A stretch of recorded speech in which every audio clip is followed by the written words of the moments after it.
ಗುರುಗಳೇ, ಗುರುಮಾತೆಯರೇ, ಮುದ್ದು ಮಕ್ಕಳೇ,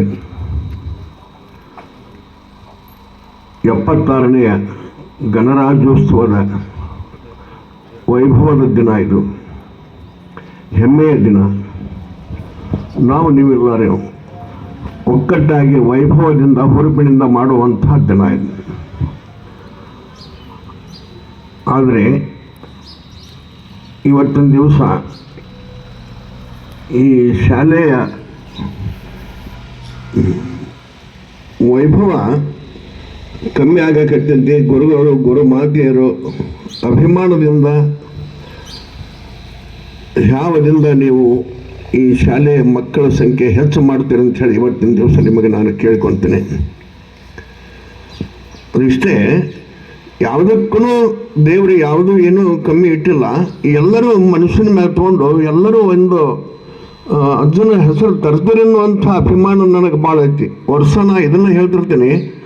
ಆದರೆ ವಿದ್ಯೆ ಕಲಿಸೋದ್ರಲ್ಲಿ ಮುಂದೆ ಹೆಜ್ಜೆ ಇಡಬೇಕು, ಮಕ್ಕಳ ಸಂಖ್ಯೆ ತರೋದ್ರಲ್ಲಿ ಮುಂದೆ ಹೆಜ್ಜೆ ಇಡಬೇಕು ನೀವು ಗುರುಗಳಲ್ಲವರು.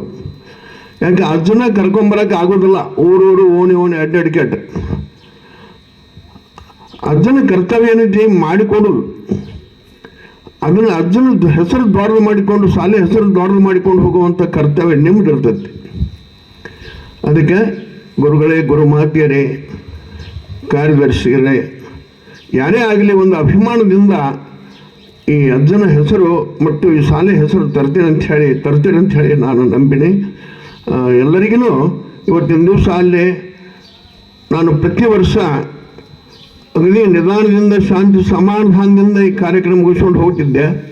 ಇವತ್ತಿನ ದಿವಸ ರವಿವಾರ ಅಲ್ಲೇ ಭಕ್ತರ ಸೇವಾ ಮಾಡೋದು ಐತಿ, ಇಲ್ಲಿ ಶಾಲೆಯ ಸೇವಾ, ನಿಮ್ಮೆಲ್ಲರ ಸೇವಾ ಮಾಡೋದು ಐತಿ. ಅದಕ್ಕಾಗಿ ನನ್ನ ಎರಡು ಮಾತು ಸ್ವಲ್ಪ ಮಾತಿನಲ್ಲಿ ಮುಗಿಸಿ ಎಲ್ಲರೂ ಚೆಂದಾಗಿ ನಡೆಸ್ಕೊಂಡು ಹೋಗ್ರಿ. ದೇವ್ರು ಎಲ್ಲರಿಗೂ ಒಳ್ಳೇದು ಮಾಡಲಿ. ಆ ಗಣರಾಜ್ಯೋತ್ಸವದ ಗಾಂಧಿಯ ಆಶೀರ್ವಾದ, ಅಂಬೇಡ್ಕರ್ ಆಶೀರ್ವಾದ ನಿಮ್ಮೆಲ್ಲರ ಮೇಲೆ ಇರಲಿ. ಶಾಲೆ ಹೆಸರು ಅಗಲಿ ಒಂದು ಇದರಿಂದ ಮುಂದಿನ ವರ್ಷ ಹೆಚ್ಚಿನ ಸಂಖ್ಯೆಯಲ್ಲಿ ಮಕ್ಕಳು ತೋರಿಸ್ತಾರೆ ಅಂತ ಹೇಳ್ಕೊಂಡು ನಾನು ನಂಬಿನಿ. ಇದರಂತೆ ನಡೆಸಿಕೊಡ್ಬೇಕು. ಗುರು ಹಿರಿಯರಿಗೆ, ಗಣ್ಯಮಾನ್ಯರಿಗೆ, ಮುದ್ದು ಮಕ್ಕಳಿಗೆ, ಗುರುಮಾತೆಯರಿಗೆ ಈ ಎಲ್ಲ ಅರ್ಜುನ ಆಶೀರ್ವಾದ ಸದಾ ಇರ್ತದೆ ಅಂತ ನಾನು ನಂಬಿನಿ.